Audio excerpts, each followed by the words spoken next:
Olá, tudo bem? Seja muito bem-vindo ao nosso canal Psiquiatria Prática, onde eu, Cassiano Zorté, que sou médico psiquiatra, vou trazer sempre informações para vocês a respeito da psiquiatria e dos transtornos mentais. Hoje vamos conversar um pouco então sobre a questão da psicologia e da psiquiatria. Duas ciências aí que se complementam. Inclusive a psicologia, muita gente não sabe, mas ela é filha da medicina. A psicologia não surgiu como uma ciência independente, mas sim a partir da medicina, quando Freud deu início lá à psicanálise, e depois disso foram se criando as subdivisões, as diferentes linhas de pensamento, de pesquisa dentro da psicologia, com vários e diversos autores, daí então dando origem às diversas filosofias então de pensamento e de pesquisa nessa linha. Mas então, a medicina ainda seria a mãe da psicologia, tá? Então, o que eu quero dizer com isso? Vamos tentar diferenciar. O profissional que faz psicologia, ele não precisa fazer medicina. Então, ele vai estudar muito mais a parte psicológica da pessoa, obviamente, e vai escolher uma linha de atuação em que ele goste mais, que ele se interesse mais. Então, por exemplo, pode ter a psicanálise, a psicologia psicodinâmica, a terapia cognitivo-comportamental, a existencial. Então, são diversas linhas aí na psicologia. O psiquiatra, ele já é um médico, então ele fez medicina antes de fazer a residência ou a especialização em psiquiatria, totalizando aí os 6 anos da medicina e mais 3 anos, então, de especialização, tendo no mínimo 9 anos de formação dentro da medicina e da especialidade médica. Por que eu estou falando isso? Não pode dar a impressão que eu estou puxando para o lado da psiquiatria. Mas na verdade não, porque quem me conhece, eu já acompanho os vídeos, sabem da importância que eu dou para o trabalho associado entre a psiquiatria e a psicologia. Mas vocês já vão entender por que eu estou falando isso hoje. Por quê? Porque o psiquiatra, como ele é médico, ele acaba tendo uma visão diferente sobre o paciente, também dos aspectos mais biológicos. Então, por exemplo, uma pessoa está muito ansiosa. Esses exemplos que eu vou dar, inclusive, são exemplos que acontecem aqui no consultório. Paciente muito ansiosa, não está melhorando com a medicação para ansiedade, aquela medicação mais tradicional, ou até algum medicamento que já deu certo para ela tratar esse transtorno ansioso no passado, depois por algum motivo ela parou a medicação e agora ela voltou a procurar ajuda e o mesmo medicamento não está fazendo efeito. A questão aí que entra o médico, porque a gente já pensa, deve ter algo físico também atrapalhando essa pessoa para que ela não melhore. E nesse caso que eu estou dando o exemplo, realmente a mulher, então, essa paciente estava desenvolvendo um hipertireoidismo. E o hipertireoidismo quer dizer o quê? Que os hormônios da tireoide estão sendo produzidos em excesso, numa quantidade maior que o ideal, e a pessoa acaba ficando muito mais agitada, muito mais inquieta, muito mais ansiosa. Ela começa a emagrecer, ter ressecamento da pele e ela começa a não responder mais ao medicamento que é para ansiedade. E por quê? Porque o problema dela é outro, O problema de base dela, nesse caso, é o hipertireoidismo. Então, essa paciente, ela procurou outros médicos, até ela fez milhões de exames, milhões, claro, exagerando, mas aquelas baterias gigantescas, E nós, da psiquiatria, o psiquiatra já sabe que dentre as mulheres, um dos transtornos mais comuns físicos de acontecer é o hipertireoidismo. Então, muitas vezes com um exame de sangue aí para avaliar a função da tireoide, você já descobre o problema da paciente. Claro que, então, essa paciente foi encaminhada para fazer um tratamento adequado com um especialista da área, então, um endocrinologista, associando, então, ao tratamento da ansiedade. Por quê? Porque ela já era ansiosa, ela já fez tratamento para ansiedade antes, mesmo sem ter um distúrbio da tireoide. Ela desenvolveu agora nos últimos meses o distúrbio da tireoide, ou nos últimos anos. Fazia tempo que eu não havia até ela ter retornado. Então, esse é um exemplo da funcionalidade, ou não da funcionalidade, mas da importância de procurar o médico psiquiatra também. Quando você resolve, de repente, iniciar um tratamento mas o iniciar um tratamento psicológico só com o psicólogo, tá? Porque muitas vezes o psicólogo, ele acaba não tendo essa visão mais global. Por quê? Porque não é da formação dele, ele realmente quer te ajudar, mas ele acha que talvez esperando mais um pouco, trabalhando mais coisas contigo, possa acontecer de você melhorar da ansiedade. Só que nem sempre é assim. Uma das vantagens da psicologia, né, das psicólogas e psicólogos atuais, é que a maioria deles estão muito mais abertos, né, tem muito mais esclarecimento a respeito dos transtornos psiquiátricos e dos tratamentos medicamentosos. Então, muitas dessas vezes, hoje em dia, já a gente acaba recebendo pacientes encaminhados pelos psicólogos, né, ou psicólogas, o que acaba ajudando muito. Então eu vejo que os psicólogos estão muito mais antenados, né, muito mais ligados e atualizados em relação aos tratamentos atuais, que desempenham então, um ótimo tratamento, um ótimo resultado para os pacientes. Um outro exemplo que eu posso dar é de um senhor que já tinha mais de 70 anos, tem mais de 70 anos, na verdade, né?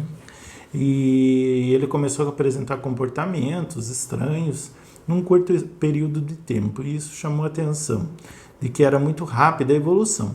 Então a gente avaliando, como médico, né, deu para perceber sim que foi uma evolução muito rápida, muito fora de um habitual para dizer que seria só emocional.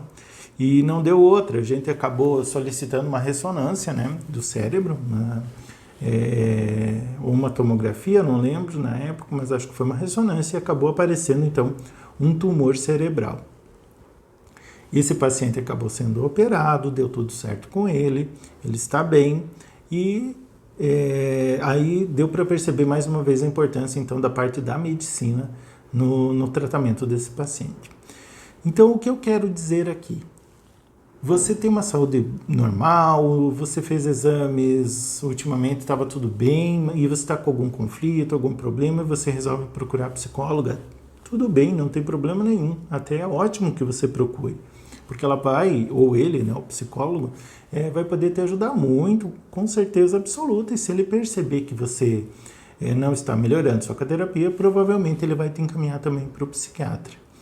Agora, se você é uma pessoa que começou a apresentar sintomas psiquiátricos, emocionais, de uma forma muito abrupta, você é negligente de uma forma geral com a tua saúde física também, não faz exames de rotina, você não tem um acompanhamento, então eu acredito que além de procurar um psicólogo, se é isso que você fez por primeiro, que você também procure uma avaliação com o psiquiatra, devido a essa avaliação médica que ele vai ter.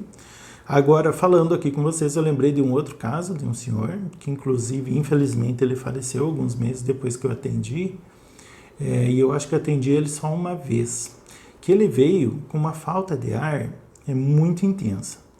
Então, ele tinha uma dificuldade enorme para respirar. Só que a gente está acostumado, a gente está habituado a ver os casos de ansiedade. E aquela respiração dele era muito diferente. Dava para ver que tinha algo a mais aí, tinha algo físico. Talvez uma insuficiência cardíaca, talvez algum problema pulmonar mesmo. Confesso para você que eu não fiquei sabendo, para vocês que eu não fiquei sabendo o desfecho que teve, né? Só infelizmente que a família acabou avisando então que ele havia falecido e por isso ele não retornaria. Mas naquela primeira consulta, eu me lembro muito bem que eu avisei a família, eu disse, olha, não está me parecendo uma falta de ar, de ansiedade.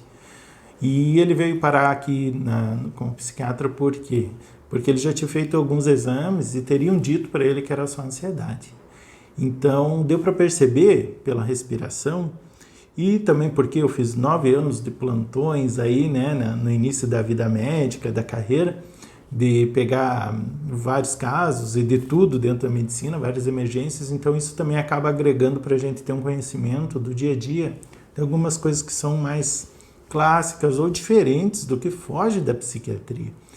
E eu acredito firmemente, então, por exemplo, nesse exemplo que eu estou dando, né, que esse paciente até acabou falecendo, com certeza não só não pela ansiedade, né, porque era uma falta de ar muito diferente, e que ele tinha algum problema físico que não foi descoberto. Ele já era idoso, então poderiam ser vários problemas, né? Eu não saberia dizer aqui para vocês o que ele teve, afinal. E a gente, obviamente, acaba perdendo contato com a família depois de um acontecimento desse, porque ele não tem mais como procurar o psiquiatra, a não ser que um familiar retornasse, ou iniciasse, melhor dizendo, um tratamento, né, para alguma questão dele. Então, só para frisar nesse vídeo a importância de você também procurar o psiquiatra, de não ter medo, de não ter preconceito, para você também ter uma avaliação médica. Porque se o paciente vem com uma ansiedade muito leve, um quadro depressivo muito leve, que dá para ser tratado só com psicoterapia, a gente vai falar para o paciente. Eu, pelo menos, vou falar, olha, me parece que no teu caso nem precisa medicação. Eu acho que se você fizer uma boa psicoterapia, levar a sério, né, com o teu psicólogo, com a tua psicóloga, fizer uma atividade física, começar a dormir melhor, fazer uma higiene do sono, talvez você consiga melhorar desse teu quadro sem a gente precisar iniciar a medicação. Isso é raro acontecer, por quê? Porque quem procura o psiquiatra normalmente já está num quadro mais moderado a grave, né? Um quadro leve é mais difícil. Mas aqui eu quis enfatizar muito, então, nesse vídeo, essa questão assim da complementação, tá? E da visão médica do médico psiquiatra. Então, a questão de solicitar exames, quais exames serem solicitados, isso faz muita diferença, porque às vezes você pode ir num clínico e, claro que ele na boa intenção, solicitar 50 exames para ti e talvez 40 não serem tão necessários. E o segredo esteja ali em um deles só, né? Como foi feito dessa paciente com hipertireoidismo, que foi o primeiro exemplo que eu dei. Claro que não é solicitado só o da tireoide, né? Mas o basicão ali, um básico ali de uns 10 exames no máximo, para a gente ter uma ideia do que está acontecendo com a pessoa, né? E depois, a partir dali, talvez a gente veja se precisa algo a mais. Ok? Então, só para enfatizar assim, não fique só no psicólogo, na psicóloga, se você não está vendo uma evolução, e não porque seja uma incompetência dele, mas talvez porque realmente pode acontecer dele não se antenar, de que não tem algum problema físico também, né, se passando contigo, não te encaminhar para o médico e você acabar perdendo tempo de tratamento e ficar sofrendo por muito mais tempo, tá bom? Então, se esse vídeo foi útil para você, compartilhe, né? Clique em gostei para que chegue a mais pessoas, para ajudar o canal a crescer. A gente está ainda no início, vamos tentando sempre aprimorando, trazendo mais assuntos que sejam interessantes.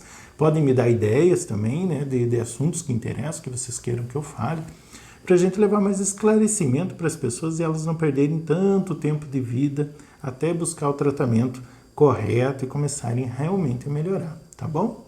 Obrigado por assistir esse vídeo, um abraço e até o próximo.